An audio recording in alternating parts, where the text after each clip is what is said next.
markets, land rent, among others, Mr. Speaker, so that we can ensure that we support, Mr. Speaker. But I want to challenge counties, and I want to warn governors. No governor is special. Even if you criticize the president, you are not special. We want to tell the governor of Trans Nzoia that he must be held accountable. However much he tries to politicize the issue, he must face the full wrath of the law, Mr. Speaker.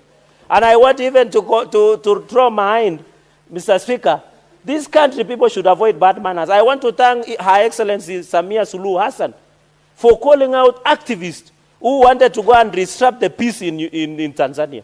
In fact, should have detained and prosecuted them because they have taught this country bad manners, Mr. Speaker. These activists, they have taught our people to insult, to undermine, to lose respect to the leadership of this country, Mr. Speaker. Tanzania is a very peaceful country. And what President Samia Suluhu Hassan said, we should respect our countries, Mr. Speaker. There is mutual respect. And I hope as the activists run around East Africa trying to meddle in the internal affairs, they must be put to stop, Mr. Speaker. Because what business would you have to go and meddle in affairs of Tanzania? What business, Mr. Speaker? These activists, and I want to ask President Samia Suluhu Hassan, Mr. Speaker, of Tanzania, to be very careful because these activists are funded by enemies of Africa who want to destabilize the unity, the peace and tranquility of most African nations, Mr. Speaker. You saw even in the last Gen Z protest, Mr. Speaker, there were allegations that international donors were financing instability, Mr. Speaker, in this country using what we call international donors, Mr. Speaker.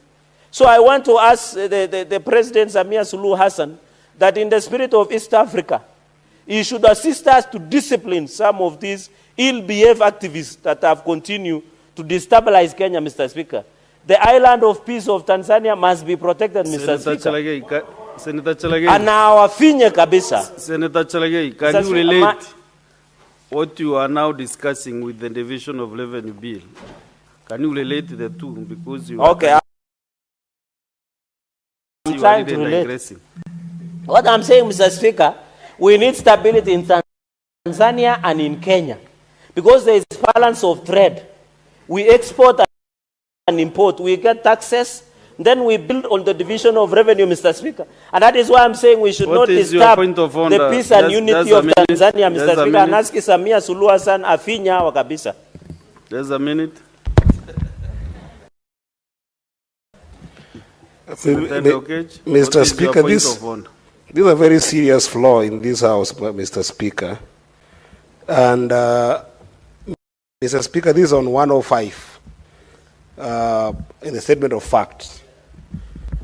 Mr. Speaker, is it in order for the Senator of Nandi, who is a lawyer, to actually misinform the House and misinform the public on what informs the action of deportation of Kenyans from Tanzania, Mr. Speaker? Mr. Speaker, if you look at Article 104 of the EAC Common Market Protocol of 2015, it expressly says and guarantees the freedom of movement of service, labor, and goods within the East African region.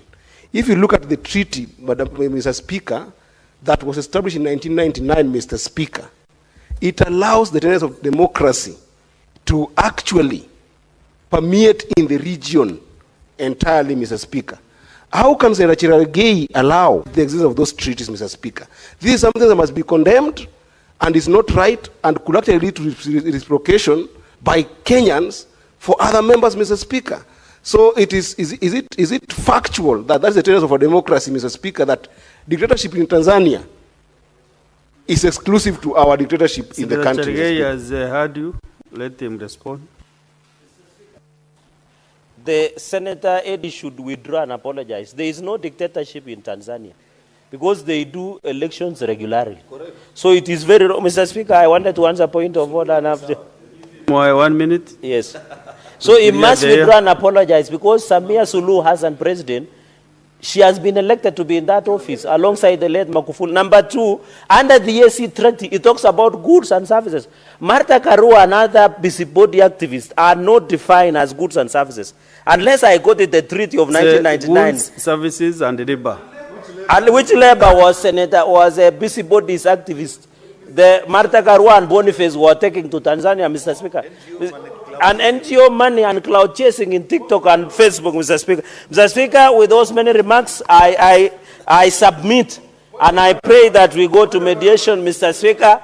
Mr. Speaker, I shall not be intimidated. These are people who are financed by NGOs, Mr. Speaker. I will not be moved. If they have eaten NGOs money from Soros, Mr. Speaker, I should ensure